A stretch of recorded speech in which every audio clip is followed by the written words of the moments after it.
If you get your views from television news, you'll only hear stories that corporations choose. You'll only get to see what they want you to see. You're gonna have to read and decide what you believe.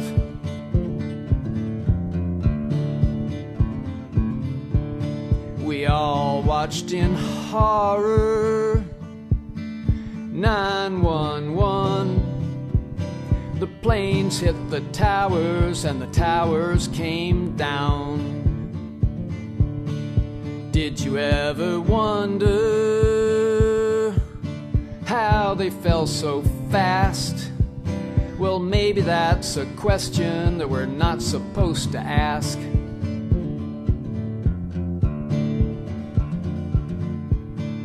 Don't you think it's strange there were no fighter jets?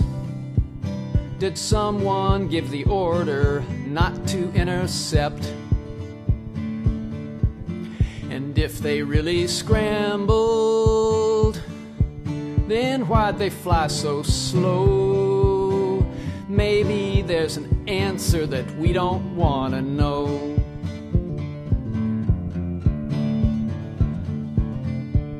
And where was our president? George W., that fool.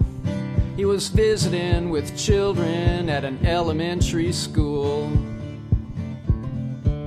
And when he heard the news, he didn't seem concerned. He just calmly read a picture book while all those people burned.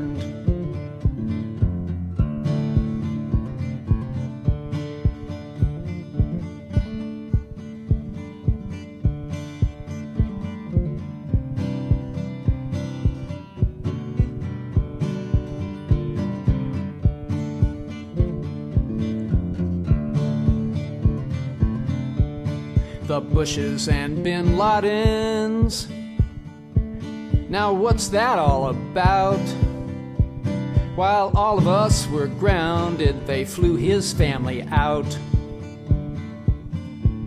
Osama got his training from the CIA. Our soldiers took Afghanistan, they let him slip away.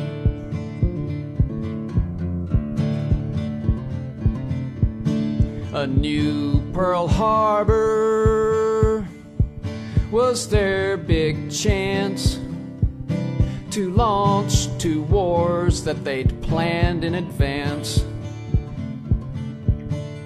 Now we know they lied about weapons in Iraq. Did they allow the 9/11 attack?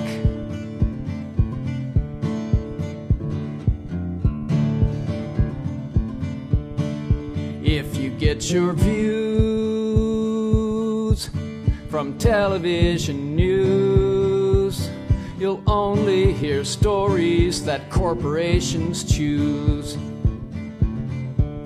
You'll only get to see what they want you to see. You're gonna have to read and decide what you believe.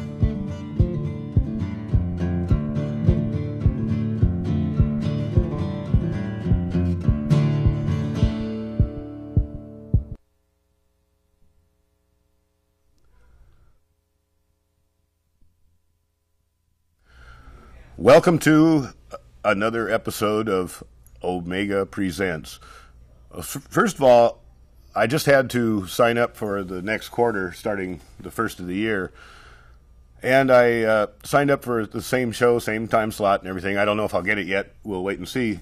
But I changed the name of the program. I should have done this a long time ago for the sake of the show, and that was, I've always called it Omega Presents. Well, now it's going to be 9/11 was an inside job. In parentheses, in your face TV guide. They will put this in TV guide, and it'll say 9/11 was an inside job in the listing. They might not be looking for something like that, but anybody looking through the listing is going to see that once in a while. So, and it also kind of gives a direct explanation of what's going on in the show. Now, I'm suffering outrage fatigue big time for the last 8 years. I mean, it just builds up and builds up and builds up. And telling people 9/11 was an inside job is all fine and dandy, but what do we really mean? What's going on?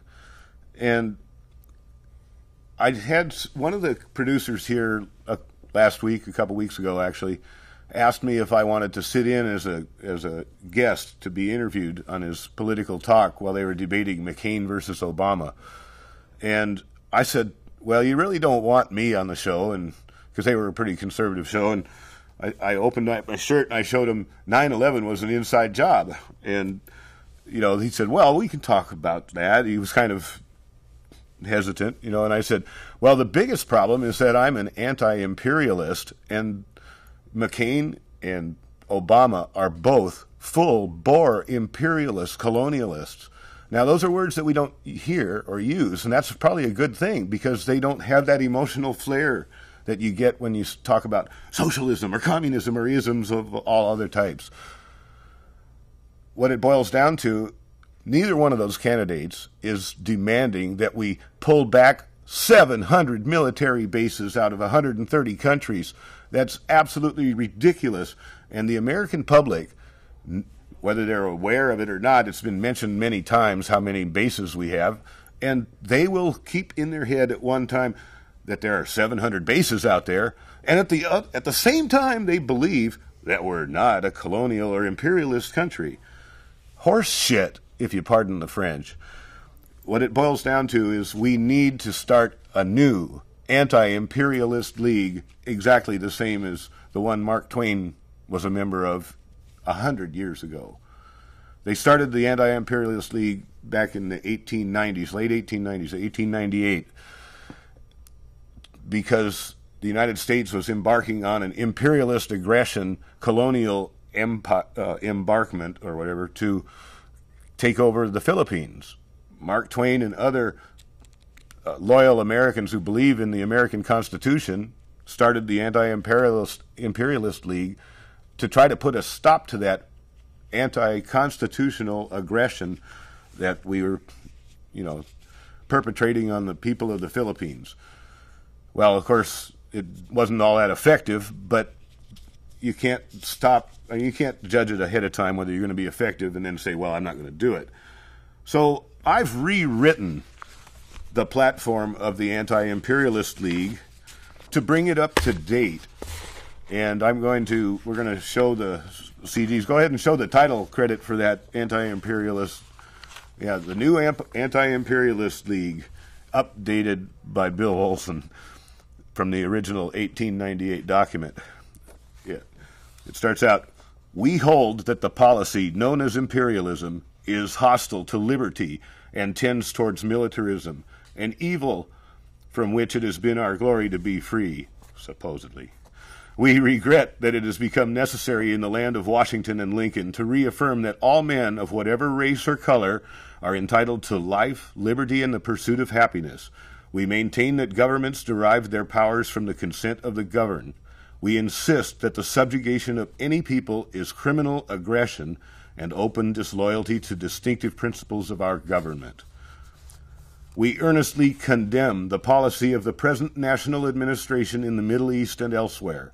It seeks to extinguish the spirit of 1776 in those lands. We deplore sacrifice of our soldiers and sailors, whose bravery deserves admiration even in an unjust war.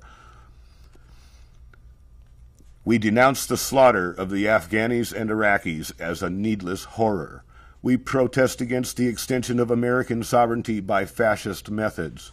We demand the immediate cessation of war against liberty, begun by the neocons and continued by the rest of us. We urge that Congress be promptly convened to announce to the people of the Middle East our purpose to concede to them the independence for which they have so long fought and which, by right, is theirs. The United States have always protested against the doctrine of international law which permits the subjugation of the weak by the strong. A self-governing state cannot accept sovereignty over an unwilling people. The United States cannot act upon the ancient heresy that might makes right.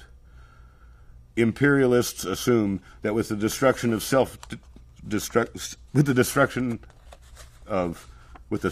self-government in Iraq by American hands, all opposition here will cease. This is a grievous error. Much as we abhor the war of criminal aggression in the Middle East, and greatly as we regret the blood of the Afghanis and Iraqis is on American hands, we more deeply resent the betrayal of American institutions here at home. The real firing line is not in the suburbs of Baghdad. The foe is our own household. The attempt of 9/11 and following events was to destroy its fundamental principles and noblest ideas. Whether the ruthless slaughter of the Afghanis and Iraqis shall end next month or next year is but an incident in a contest that must go on until the Declaration of Independence and the Constitution of the United States are rescued from the hands of their betrayers.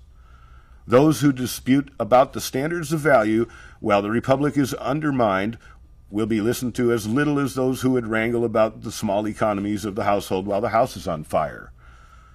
The training of a vast, great people for a century, the aspirations for liberty of an immigration, are forces that will hurl aside those who in the delirium of conquest seek to destroy the character of our institutions. We deny that the obligation of all citizens to support their governments in times of grave national peril applies to the present situation. If an administration may with impunity ignore the issues upon which it was chosen, deliberately create a condition of war anywhere on the face of the globe, debauch the civil service for spoils to promote the adventure, organize a truth-suppressing censorship, and demand of all citizens suspension of judgment and their unanimous support, while it chooses to continue the fighting, while representative government itself is imperiled. We propose to contribute to the defeat of any person or party that stands for the forcible subjugation of any people. We shall oppose for re-election all who in the White House or in Congress betray American liberty in pursuit of un-American gains. We still hope that both of our great political parties will support and defend the Declaration of Independence by the closing of these campaigns of aggression and dedicate the rest of the century to the waging of peace. We hold with Abraham Lincoln that no man is good enough to govern another man without that man's consent. When the white man governs himself, that is self-government. But when he governs himself and also governs another man, that is more than self-government, that is despotism. Our reliance is in the love of liberty which God has planted in us. Our defense is in the spirit which prizes liberty as the heritage of all men in all lands. Those who deny freedom to others deserve it not for themselves, and under a just God cannot long retain it. Well, there you have it, folks. What do you think?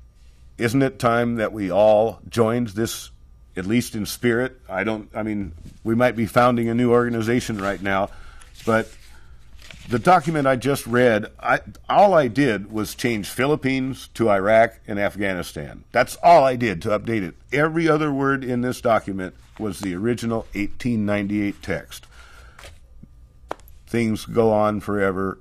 Sometimes they never change. Well, I'd like them to put up the call-in number. And, maybe, wait a minute. Let's go and... I don't know if they have the DVD ready. I'd like them to play that new Bush coin. Since we're talking about the Bush election and the, 3 more days until November 4th when we're going to vote, it's only right to, talk a little bit about Obama and McCain, and I wanted to introduce that with this DVD, but we can play it in the middle. What I wanted to remind people of was that, they're talking about Obama bringing change. He's going to be the next president of the United States. I think that's pretty clear now, without having the Republicans go full bore cheat on the elections like the last few. If you don't realize that, read or check with Greg Palast on the elections, and you'll find out how they've been cheated. But what change is Obama talking about, and what change are you Obama supporters expecting? Because if you're expecting us to get out of Iraq, you're out of luck. Obama's an imperialist, and his advisors are neocons, Zbigniew Brzezinski. What it boils down to is, with Michelle Obama, an active participating member of the Council on Foreign Relations, you're not going to see a policy change. Remember, the Council on Foreign Relations is the group that sets policy for the United States. They're the part of the puppet master group, and with Obama's wife being a member of that group, there's a whole bunch of brain-dead meadow muffins out there yelling, we're going to have change, we're going to have change. Every time we have 8 years of bullshit from one of these groups, they set up the other group to take over. I mean, it was obvious over a year ago when McCain was running. I said, the Republicans aren't stupid, so why are they deliberately running somebody that's going to lose? I mean, that couldn't have been more obvious. So it boils down to, why on earth do you expect something to be different if we just reelect the same people? The Democrats were instrumental in this economic collapse. The Democrats were instrumental in our invasion of 2 sovereign countries. The Democrats were instrumental in the stripping of our rights. And we all blame it on the Republicans, and we talk about, everything's going to change now that we're going to get the Democrats in. Horseshit. That's just the other branch of the same party, the property party. And it's not your property. They want your property, but the only property they care about is theirs. So if that DVD's ready to roll, let's roll it.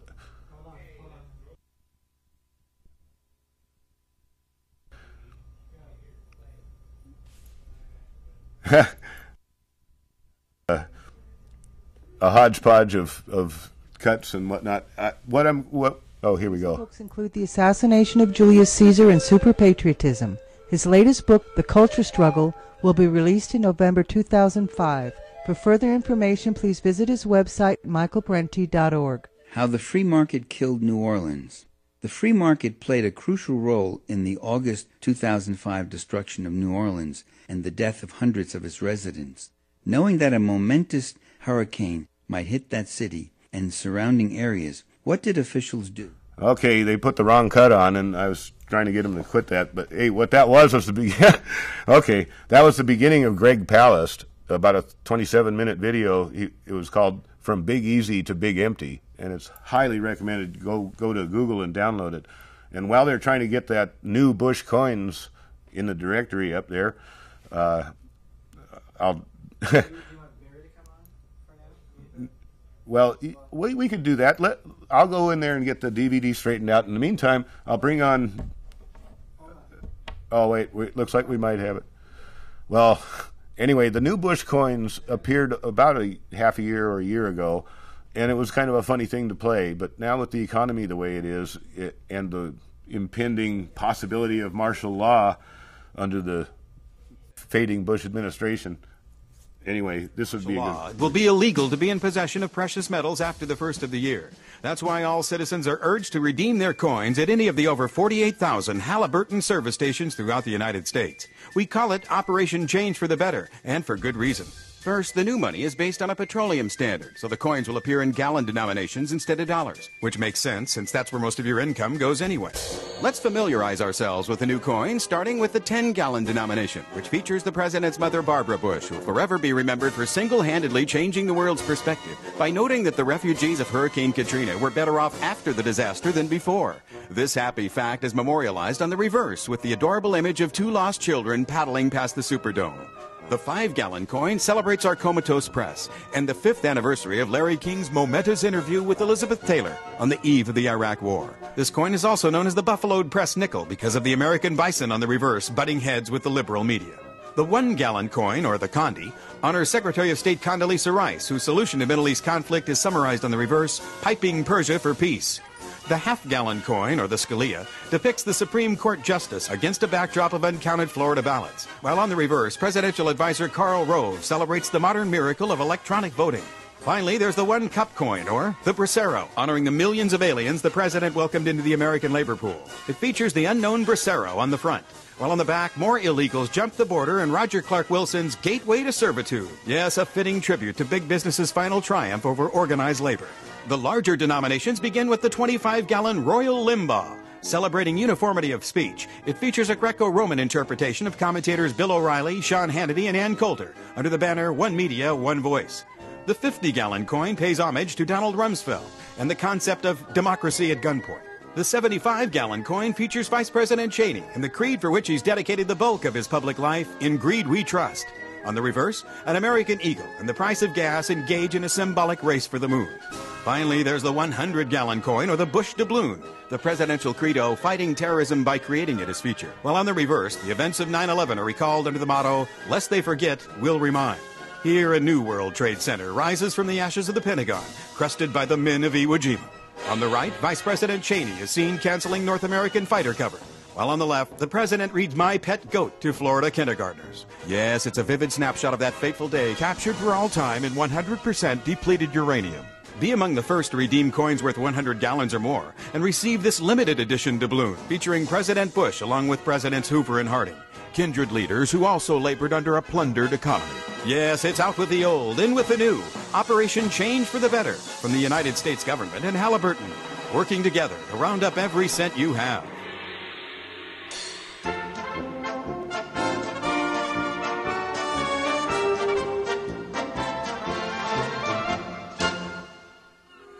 A percentage of every Halliburton purchase is donated to the New Orleans Wetlands Preserve. Okay, we're back.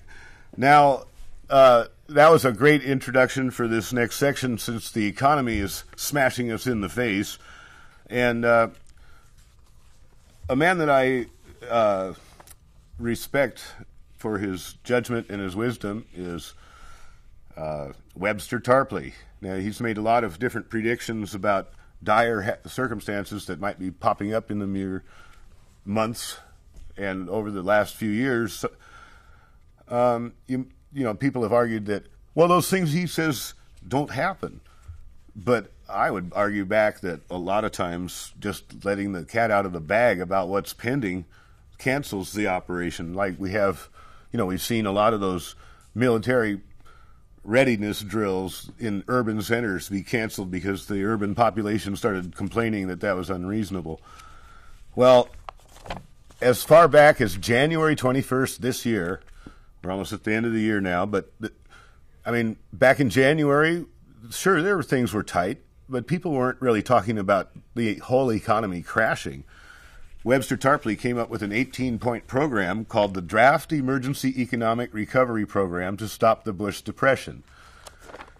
Well, let's just go right into it. I'll see if I can get through it.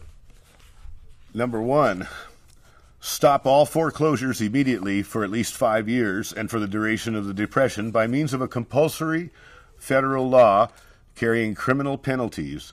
No foreclosures on homes, family farms, factories, public utilities, hospitals, transportation, or other infrastructure. Outlaw adjustable rate mortgages. Number 2, raise the federal minimum wage immediately to a living wage of at least $15 an hour, with the short-term goal of attaining a federal minimum wage of at least $20 an hour. 3, Immediate enactment of a securities transfer tax, or Tobin tax, of 1% to be imposed on all financial turnover in all financial markets, to include the New York Stock Exchange, the NASDAQ, the Amex, the Chicago Board of Trade, the Chicago Board Options Exchange, the Chicago Mercantile Exchange, the market in federal securities, the foreign exchange market, the New York Mercantile Exchange, and all other financial markets. This tax will be paid by the seller. The tax will be extended to the notional value of all derivatives, including over-the-counter derivatives, exchange-traded derivatives, structured notes, designer derivatives, and all other financial paper. Derivatives will become reportable under penalty of law. It's conservatively estimated that securities transfer tax will yield approximately $5 trillion of new revenue in its first year of application. This new revenue will permit a stabilization and consolidation of Social Security, Medicare, and Medicaid, and will permit the expansion of Head Start, food stamps, WIC, the Veterans Administration hospitals, while extending unemployment insurance up to an initial total of 52 weeks, not 9 weeks or 18. Anyway, to be prolonged as needed to provide revenue sharing to deal with the looming deficits of states, counties, and municipalities. Number 4, using the new revenue obtained from the securities transfer tax on Wall Street financiers, provide comprehensive tax release for small businesses. How are the businesses going to pay that $15 minimum wage? Well, this tax release permits them to pay the new living wage. Small businesses will also be aided by the provision of national single-payer health care, as described below. Number 5, we implement Medicare for all in the form of a single-payer, universal coverage, publicly administered system to provide health care for all. No rationing of care will be permitted under any circumstances. Cost-cutting will be achieved through eliminating exorbitant corporate profits, through administration reform, and above all through a federally funded crash program on the scale of the Manhattan Project of biomedical research designed to discover new and more efficient treatments and cures for the principal diseases currently afflicting humanity. Number 6, simultaneously enact comprehensive income tax relief for working families, raising the standard deduction for married filing jointly and the personal exemption to at least $25,000 each. This would mean that a family of 4 would pay no federal income tax on the first $125,000 of income. Expand the earned income tax credit to approximately 4 times its current level, with at least $150 billion paid out. Increase those payments to persons living alone as well as to families with children. Make all college tuition and fees deductible, and remove limits on the Hope and Lifetime Learning tax credits. Return to the FDR-like JFK 90% top marginal rate for unearned income. That's capital gains, interest, dividends, royalties. It doesn't mean wages or self-employment. Raise the rate to 90% for taxpayers with federal adjusted gross income over $25 million. Roll back the scandalous Bush tax cuts for the rich. Favor progressive taxation over proportional and regressive taxation at every level. Phase out the most regressive taxes like poll tax and sales tax.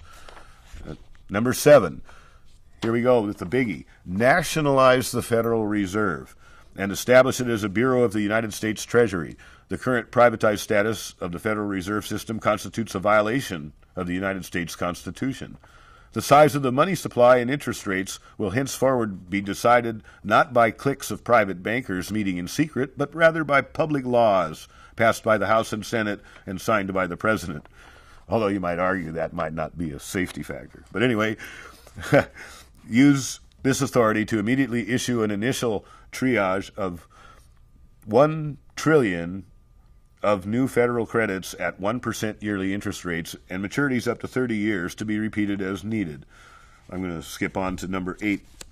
You can get this off the web, and I'll read you the title again later. Number 8, federally sponsored infrastructure projects will include a new nationwide network of magnetic levitation railways as well as light rail systems to facilitate commuting in all urban centers. It goes on to talk about upgrading the grid, electric grids, and so on. Number 9, comprehensive re-regulation of the entire financial and banking system. Now, he was calling for this back in January. Regulate the current non-bank banks. That means like the speculative investment banks. Bring all the hedge funds under the oversight of the Securities and Exchange Commission. Right now they're outside of any purview. That was the problem. Thus effectively ending their special outlaw status as hedge funds. Begin aggressive enforcement of all applicable antitrust and security fraud laws, as well as all existing labor legislation, including child labor, wages and hours, etc. Now here's the biggie. I mean, a bunch of biggies that are really common sense. Repeal the Taft-Hartley law with its anti-union right-to-work provisions. Reaffirm the inalienable right to collective bargaining. And revive the National Labor Relations Board as an effective ally of working people. Full Davis-Bacon Act enforcement for all federal contracts without exception. That's where they have to pay the prevailing wage to contractors. They don't get to cheat them down. Tax-leveraged buyouts and private capital deals, including all profits deriving from them in whatever form, would be ended. End corporate welfare and establish consumer protection. Revive the Glass-Steagall Act to prevent nationwide banking oligopolies from combining commercial banking with investment banking. That was in 1974. No, it was more recent. In the 90s, I think, is when they took that out. It had been doing well for a long time, and when they took that out, all the banks went to hell. Well, anyway, number 10. This is a good one. And it makes sense to build up our infrastructure.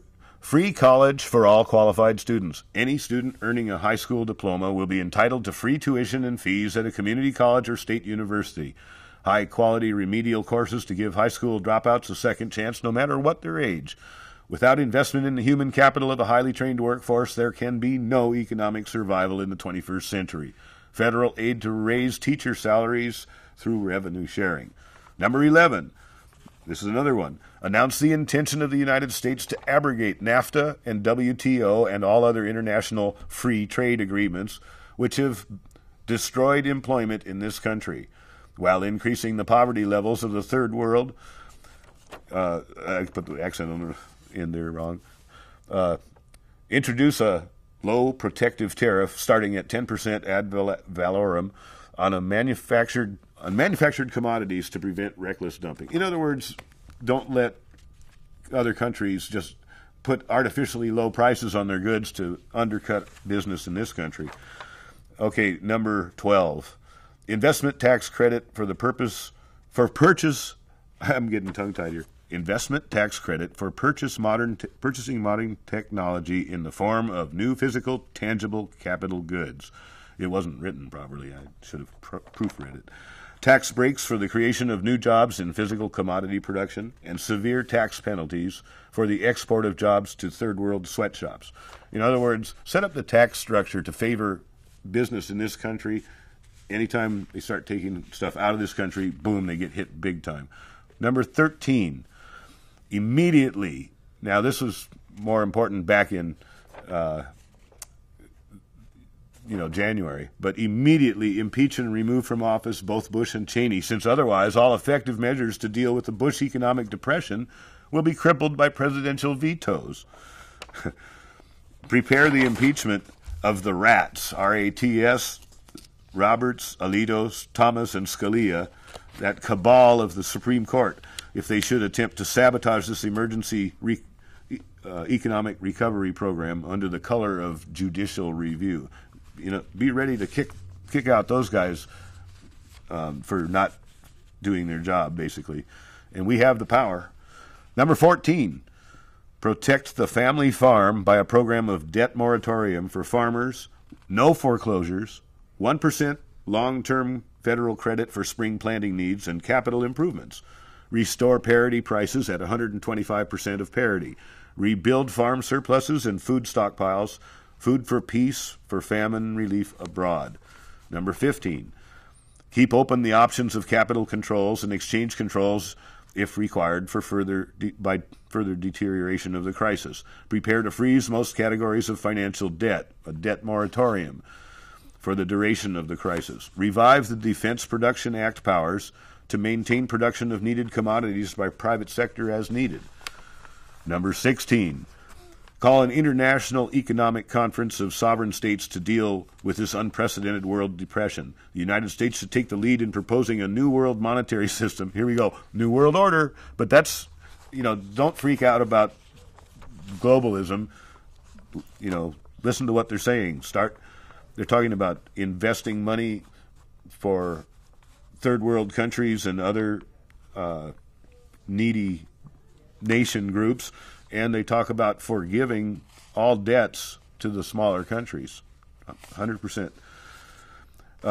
Number 17, revive international humanitarian, scientific, and technological cooperation for the benefit of all nations. Roll back epidemic, tropical, and endemic diseases with an international program of biomedical research. Join with all interested nations in a joint international effort to develop new energy resources in the field of high-energy physics. Fund and expand an international cooperative commitment to the exploration, permanent colonization, and economic development of the moon and nearby planets. The spin-offs from these three science drivers will provide the new technologies for the next wave of economic modernization. And last, number 18, revive the Franklin D. Roosevelt Freedom from Want provision of the Atlantic Charter as elaborated in the Economic Bill of Rights from the State of the Union Address of January 1944, and incorporate these economic rights of all persons as amendments to the U.S. Constitution. The right to a useful and remunerative job I'll quit right there. The last page is gone, but the idea is guarantee everybody has the right to a job that will give you a good living, that will afford you the ability to, recreate and raise your children, send them to college, and so on. And that was over 9 months ago. And we don't hear anybody talking about it at all. Why do you suppose something that is as thought out as this, in all the different categories, we don't hear about? Instead, we hear both Obama and McCain talking about the bailout. The bailout is nothing more than reimbursing the thieves and allowing the thieves to continue thieving. They fill their pockets, and now they're moving on. Okay, well, at this point, what I'm going to do, we're going to go back to talking about actual 9/11 stuff. We had a recent report by the NIST group on Building 7 and basically whitewashes how that building could have fallen down without having any real justification, but still fit the official story. Anyway, I'm going to introduce Barry here from the Portland 9/11 Truth Alliance, and we'll let him take it away. And then I'll be back in a little while when he's done. Just go ahead and sit down. Okay, thanks, Bill. And thank you. Yeah, I think Bill and I can really relate to the fact that these events, benefits for the wrong reasons, are linchpinned in the 9/11 event, and there's no way that we can get around that. So, I'm Barry Ball. Barbara Ellis came on a couple weeks ago and talked to you about our trip to D.C. regarding the 9/11 bill to establish an independent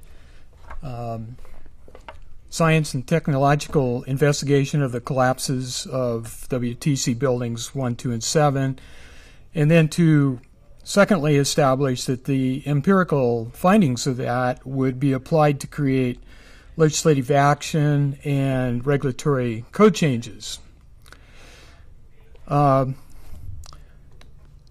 This afternoon, I want to talk a little bit about new stuff that I think Bill said that he mentioned to you that David Ray Griffin came out with a new book called The New Pearl Harbor Revisited this last week. And basically that's an interesting book. You all ought to get it because it includes a number of advances in the research for 9/11 that are extremely important to understanding the nuts and bolts of how things occurred.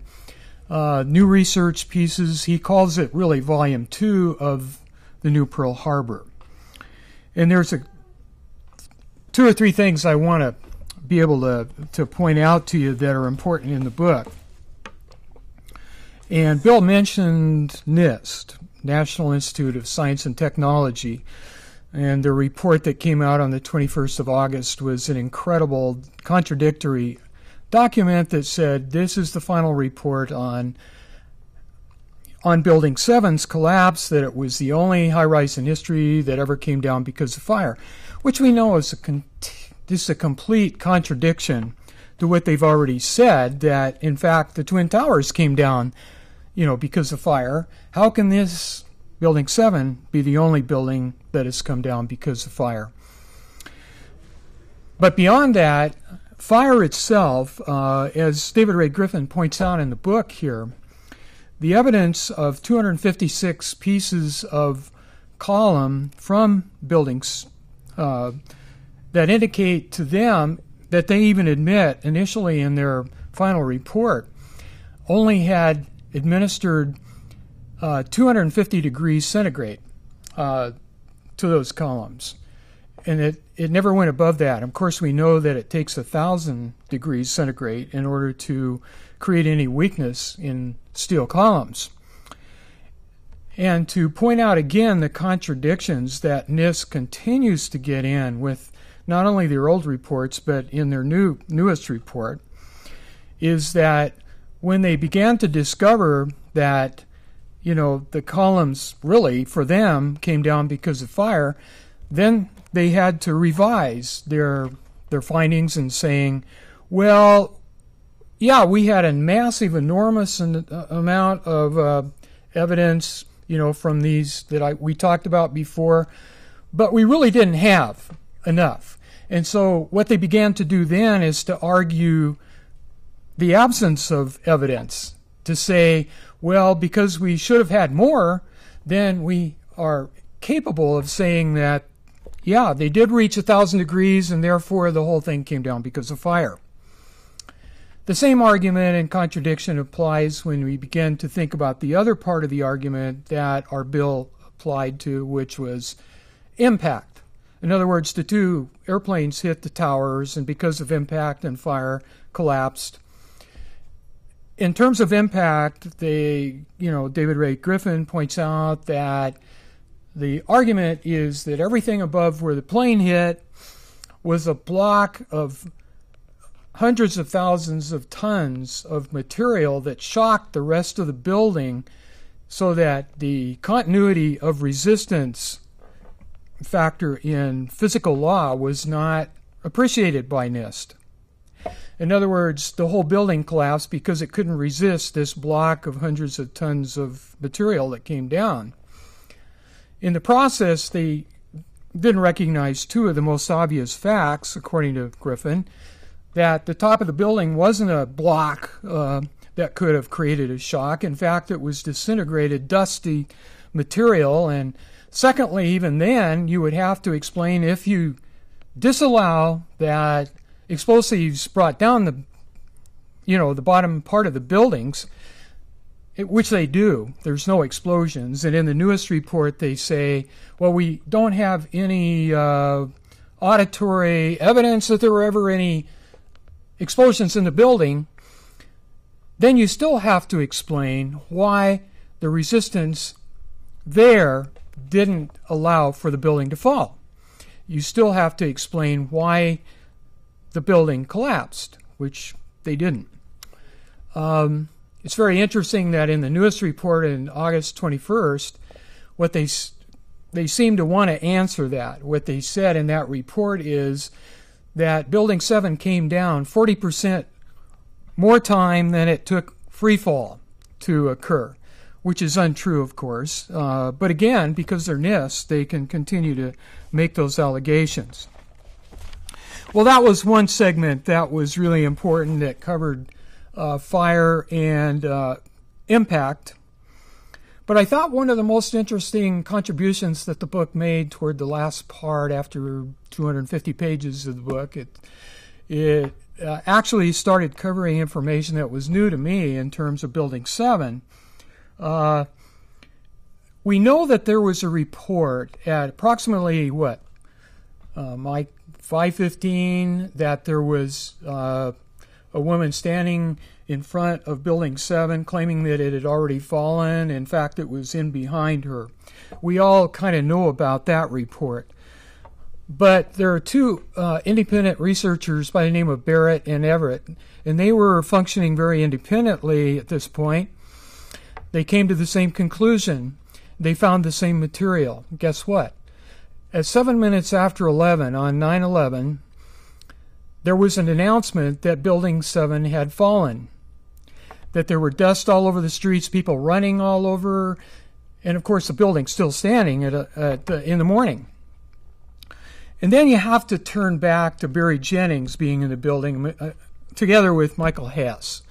These two guys were in the building. We have Michael Hess as a consultant for the city of New York, and we have Jennings, who's part of Giuliani's emergency management organization in the building. And his testimony, which was given in an interview about 12 o'clock to 12:30, included that he was in the building when most all the other people had been evacuated from the building, and he heard the explosion in the North Tower at 8:46. Now, he heard that. But guess what? He also heard and experienced explosions in Building 7 that were going on. In fact, the 6th floor staircase had been collapsed when he tried to get down. And he was there until he was rescued and then told when he was brought down, and this would have been about 11 to 11:30 the same day. He was stumbling over dead bodies down there, and all of us have wondered, what about those dead bodies? Where did they come from? Well, most likely, if Michael Hess and Barry Jennings are correct, the explosions in the building would have caused those, because if it was an implosion, they would have begun in the bottom part of the building. Barry Jennings said the whole downstairs lobby was destroyed. So what do we make of this? What does David Ray make of this?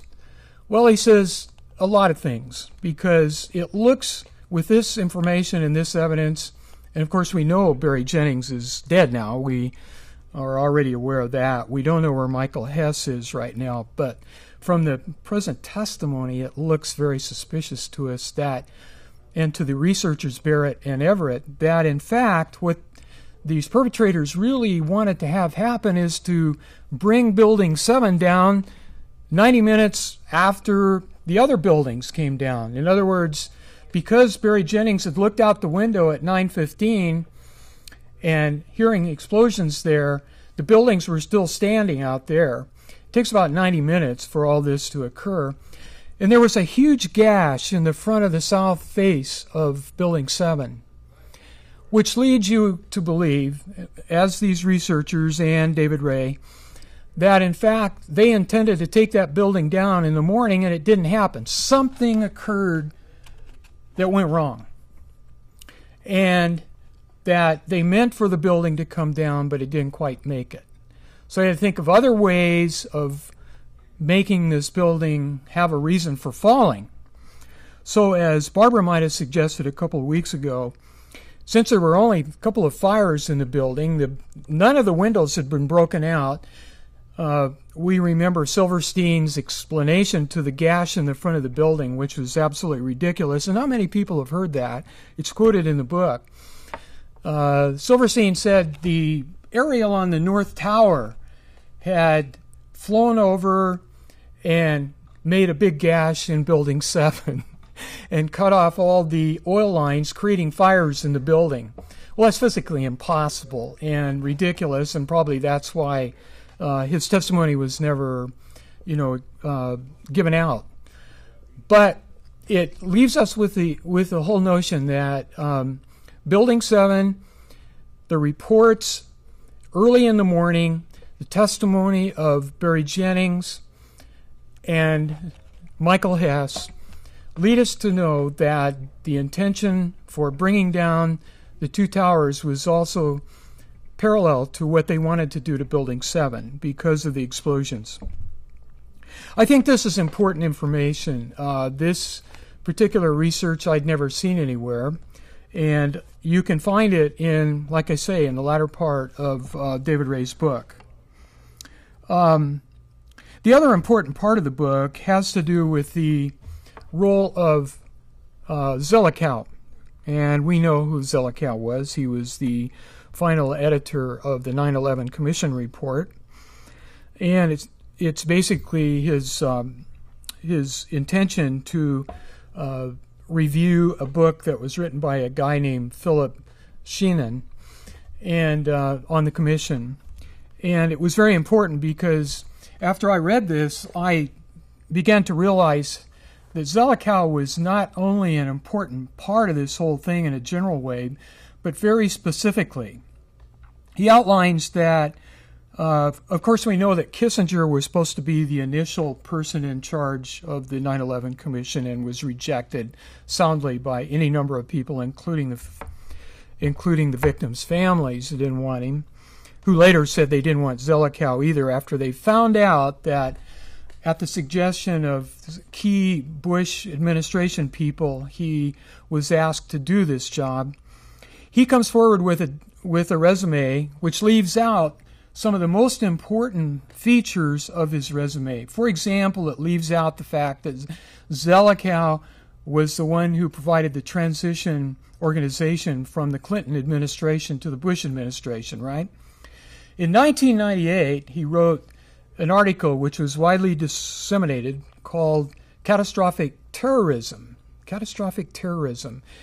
In this particular volume, and I'll just read a part of it here, you see laid out in front of you the actual benefits of what ultimately happened in 9/11. And this was in 1998.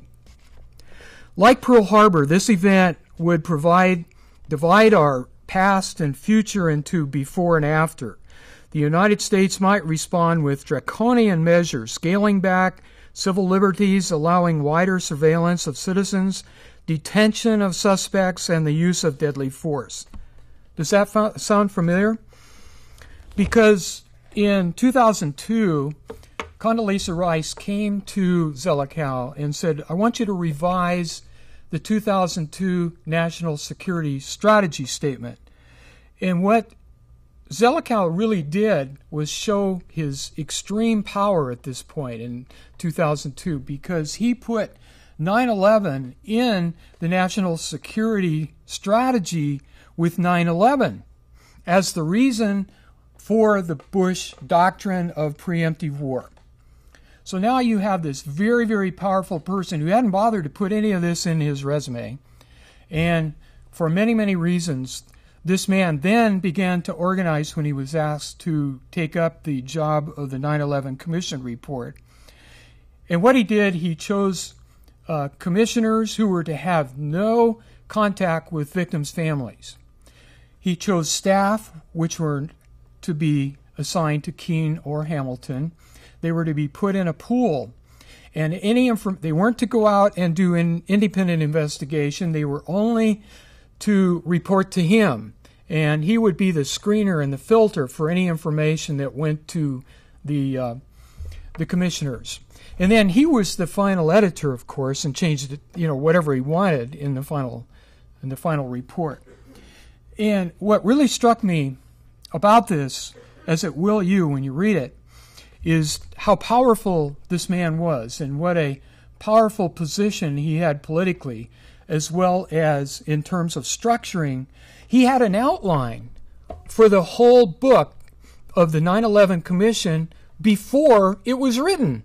And everybody in the 9/11 Commission was to follow into that outline. So what you do is the same thing that corrective reports have asked from NIST, is you take a preconceived conclusion and you put all of your evidence in there to make sure it comes out with the same conclusion. So it was obvious after reading this book and after having been to D.C. and having dealt with the bill that we were proposing to 8 different congressional offices that NIST is really the firewall to keep all of the truth about 9/11 out. That's why we've tried to go around NIST and establish a congressional investigation, because NIST is going to keep denying, omitting, creating cover stories, and it's not going to get any better. But I really suggest, for your own information, that you really review this book carefully in your research of 9/11, because I think we need to think about it from both ends. We need to think about the facts of research that are coming out, and we need to think about who benefits and how it benefits all the wrong people. I know Bill's been talking about the financial imperialistic implications of how 9/11 is being used. The connection is so real, and unless we get to the nuts and bolts of the 9/11, both factually and in terms of the sociology and the psychology of 9/11, then we have no hope of really in including anything that would be human, because they simply serve the wrong people, the elite, the Bilderbergs, Foreign Council Relations, any number of the wrong people. So anyway, do we have any callers, Mike? I'm not going to do it. Just wind up in 2 minutes. Okay. Final thoughts. Well, in terms of final thoughts, I want to come back to the bill, because I feel like it sort of summarizes what we're really doing, is that the people in Europe right now are so convinced. I don't know if Barbara mentioned that about a month ago, Kasia, from an important member of the EU, had shown a DVD called Zero that showed to over 20 million, 30 million Europeans and Russians. And so that he also, in parallel, is asking for a tribunal bill on 9/11. Go ahead. I think they're really tired. The world around us is really tired of this fraud, aren't they? Well, I hope they are, and I hope that getting out the information will do it. Now, we're going out. The credits are coming on now. I urge people to look up Webster Tarpley's Economic Recovery for the Bush Depression, and you might also look up Anti-Imperialist League and read the original. But sorry about not having any phone calls today. You guys, call in the next show on the 8th or the. Oh, I did that wrong. It isn't the 8th. It's the 15th. The next show is the 15th. So anyway, on the 15th, folks.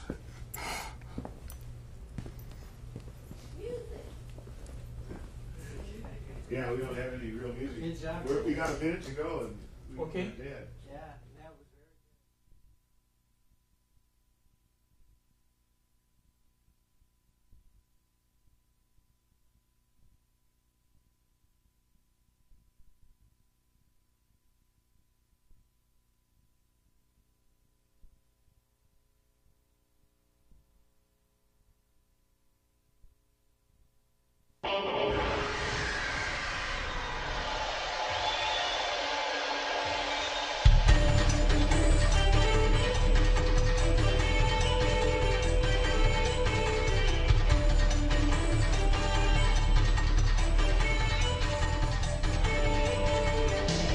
Liar, pants on fire.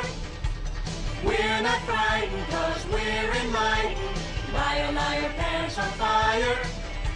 We know you're lying and we ain't buying. Bin Laden, you can't find.